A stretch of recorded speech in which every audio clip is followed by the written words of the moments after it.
Olá, turma, tudo bem com vocês aí?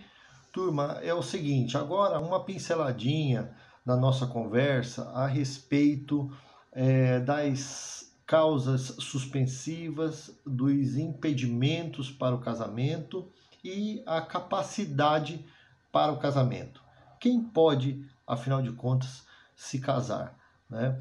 O Código Civil, ele trouxe aí uma normatização toda importante vinculada a estas indagações, tá bom? O primeiro ponto de abordagem, nós devemos pensar no aspecto da capacidade para o casamento. Pensar em capacidade para o casamento é também pensar na chamada capacidade civil.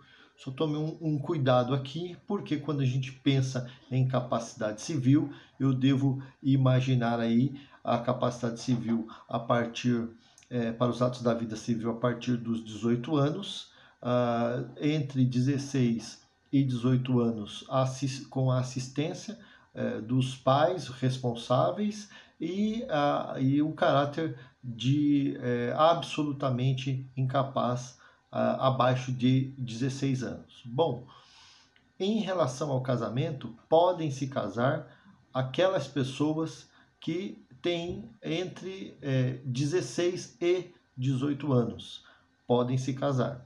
Obviamente, os que são maiores de idade podem se casar, né? Pensando naqueles que não têm a idade acima de 18 anos. É possível o casamento? É possível, desde que tenha entre 16 e 18 anos e tenha aí a autorização dos seus pais para o casamento.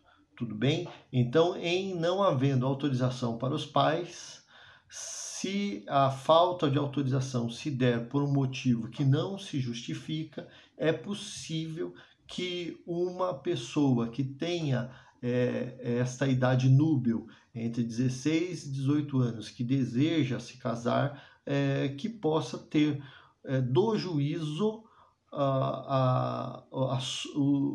essa autorização para o casamento. Então, o juízo ele vai suprir essa obrigação legal em havendo a falta de autorização por parte dos pais ao filho, à filha, não é?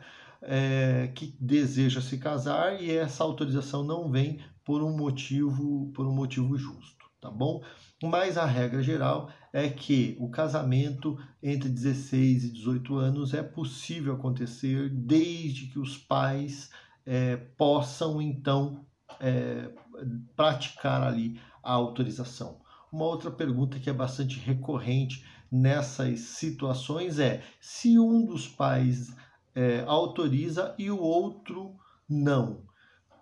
O casamento deve ser realizado ou não deve ser realizado? Neste caso, há a necessidade, então, do Poder Judiciário suprir também a ausência de autorização daquele pai, daquela mãe que não apôs a sua autorização para o casamento deste filho menor, tá bom?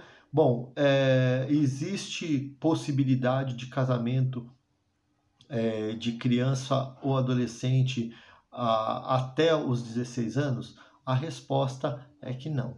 Não existe a possibilidade de casamento para pessoas cuja idade ainda sejam menores de 16 anos, tá bom? Vamos pensar um pouquinho agora a respeito dos chamados impedimentos para o casamento. Bom, falar em impedimento, eu devo lembrar daquelas pessoas que não podem se casar. Tudo bem? Penso no artigo 1521 do Código Civil e estou pensando num rol taxativo que estabelece condição de não poder. Eles não podem se casar. E aí o 1521 traz ali um rol fixando a condição de impossibilidade do casamento. Então, nós estamos pensando ali no inciso 1º do artigo 1521 do impedimento vinculado ao caráter da consanguinidade, né? Então, não podem se casar ascendentes com descendentes, não é permitido aí o casamento. Se nós pensarmos lá no inciso segundo, nós estamos pensando no caráter de não poder em razão da relação familiar por afinidade. Isso quer dizer o quê? Veja, quando a pessoa está casada com outrem, ela cria um vínculo de relação familiar por afinidade com os ascendentes e descendentes do cônjuge ou companheiro. Isso quer dizer o seguinte, que inclusive este vínculo ele não se desfaz para o aspecto matrimonial futuro. Então, observe o seguinte, a gente até costuma brincar nas aulas, dizer assim, olha, é possível se casar, deixar a esposa ou o esposo e casar com a sogra, com o sogro? A resposta é não. Não por quê? Porque se lhe manterá o vínculo de afinidade, tá bom? Bom, também vocês vão encontrar aí na leitura que vocês vão fazer do artigo 1521, o impedimento de casamento vinculado ao caráter da adoção. Então, adotante com adotado ou adotante com o filho, o adotado com o filho do adotante. Então, há essa condição ou esse caráter de impedimento também para o casamento, né? O inciso 6º do artigo 1521 vai tratar também do impedimento de vínculos, né? Então imagine entre irmãos, é possível o casamento? A resposta é não, nós estamos falando de irmãos aqui, nós não estamos falando de uma relação de parentesco em linha reta, mas estamos falando de uma relação de parentesco na linha colateral de segundo grau, né? Então, os irmãos podem se casar? A resposta é não, nem irmãos e nem parentes até o 3º grau, tudo bem? Parentes até o 3º grau, salvo, deem uma olhada, como nós já falamos nas aulas anteriores, a respeito da possibilidade de casamento entre tio e sobrinho, vinculado com o decreto 3.200, que possibilita, desde que haja aí uma comprovação por meio de atestado médico, um médico atestando que a prole não terá nenhuma má formação. Nessa situação, a legislação permite o casamento, mas a regra geral é de que parentes colaterais até o 3º grau estão impedidos do casamento, e aí eu devo dar a resposta da pergunta que se faz, né? Primos podem se casar? Bom, primos são parentes colaterais até o 4º grau. Estes, pela legislação civil, podem se casar. Tá bom? E para terminar esse rol aí dos impedidos de casamento, tem também impedimento em razão de crime. Então, aquela pessoa que praticou o homicídio ou tentativa de homicídio do cônjuge ou companheiro da pessoa com quem ela se pretende casar, também está impedida. É uma condição de impedimento também. Eu devo insistir a vocês que deem uma lida no rol do artigo 1521. Legal, pessoal. E para a gente encerrar, então, o nosso vídeo, não deixe de dar uma passadinha lá no artigo 1523 também. O artigo 1523 do Código Civil vai tratar acerca das causas suspensivas para o casamento.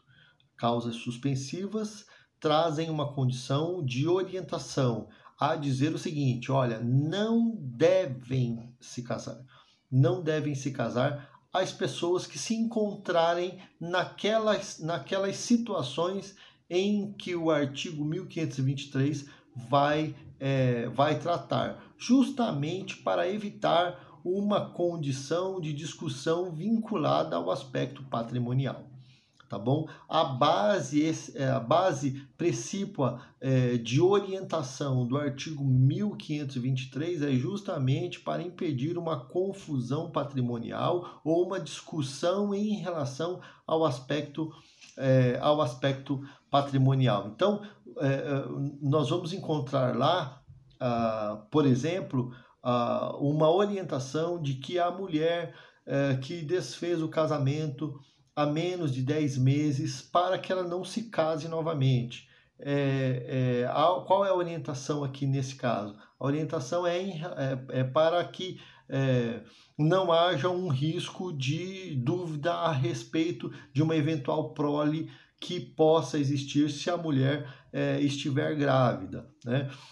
Uma outra orientação que nós temos também lá no artigo 1523 é do divorciado que ainda não realizou a partilha.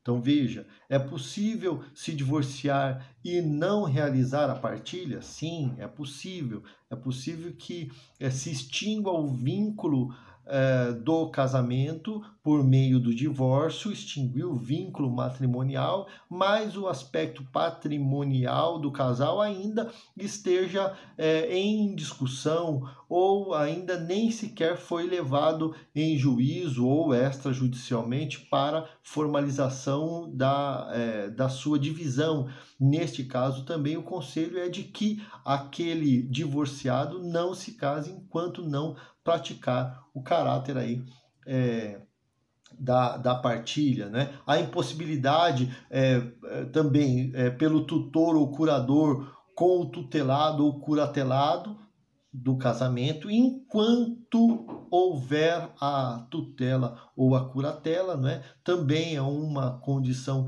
que se estabelece aí justamente para preservar a individualização do caráter patrimonial, tá bom? Sugiro a vocês também artigo 1521 e artigo 1523 para fixar melhor aí estes dois pontos de impedimento e causas suspensivas acerca do casamento, tá bom? Vejo vocês no próximo vídeo, um abraço a todos.